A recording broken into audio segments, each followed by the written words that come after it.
जय माता दी दोस्तों। हम सब जानते हैं कि हमें दुनिया के सारे सुख प्रकृति से ही मिलते हैं। प्रकृति ने हमें सिर्फ दिया ही दिया है और हम प्रकृति को नष्ट करने में कोई कमी नहीं करते हैं। पहाड़ों को तोड़ रहे हैं, पेड़ों को काट रहे हैं, नदी नालों को गंदा कर रहे हैं, घर की गंदगी उसमें डाल रहे हैं, फैक्ट्री से निकलने वाले केमिकल नदी में जा रहे हैं, खेतों में यूरिया कीटनाशक ज़्यादा से ज़्यादा डाल रहे हैं। इन कीटनाशक से कीट पतंगे तो मरते ही हैं, पर इनसे इंसान ज़्यादा बीमार पड़ रहे हैं। नई नई बीमारियां जन्म ले रही हैं। कीटनाशक दवाइयों से कीट पतंगे के साथ साथ पशु पक्षी ज़्यादा प्रभावित हो रहे हैं, जबकि पशु पक्षी ही प्रकृति को संभालने में संवारने में सहायक होते हैं।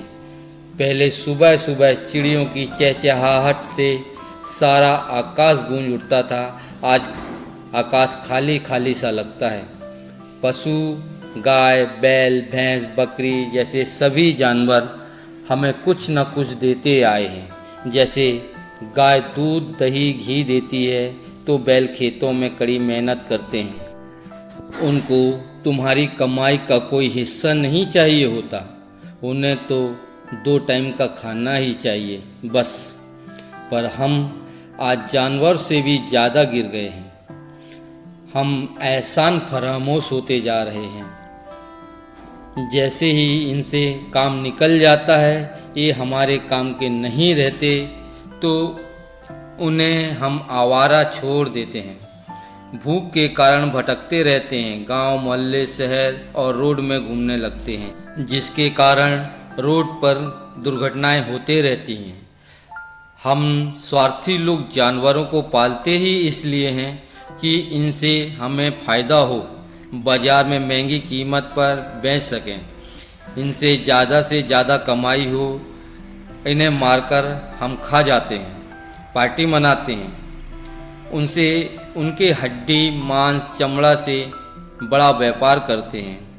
हम बस प्रकृति को मजाक बनाकर रखे हैं, जबकि प्रकृति सभी जीवों द्वारा अपने आप को संवारती रहती है। सभी जीव हमारे जीवन के लिए सहायक हैं, आवश्यक हैं, इनको नष्ट नहीं करना चाहिए।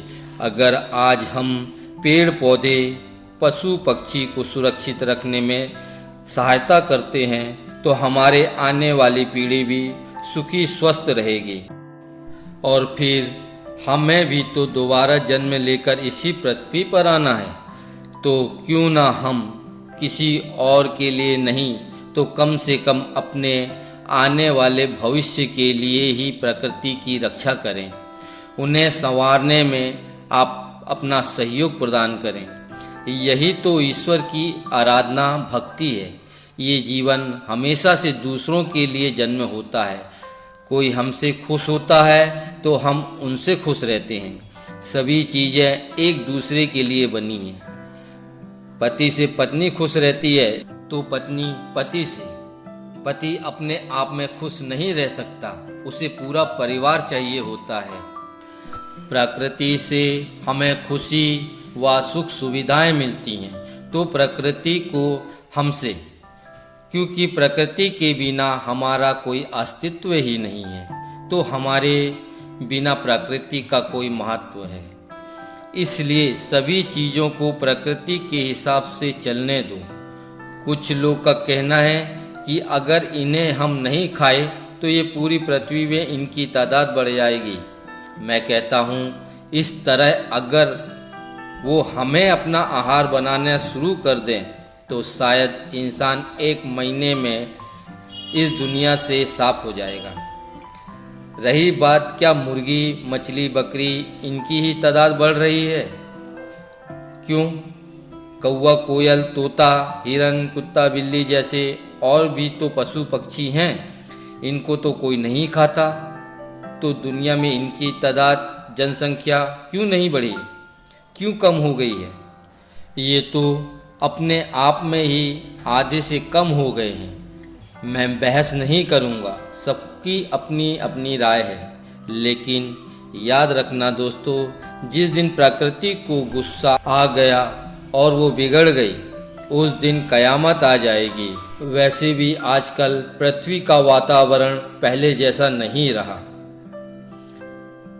उसके बाद ना पशु रहेंगे और ना हम, और इसके जिम्मेदार सिर्फ और सिर्फ इंसान ही रहेगा। सोचना आपको और हमको है।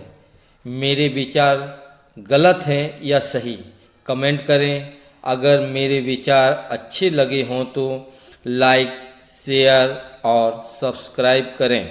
आपके आशीर्वाद के रूप में मुझे बस दोस्तों यही चाहिए।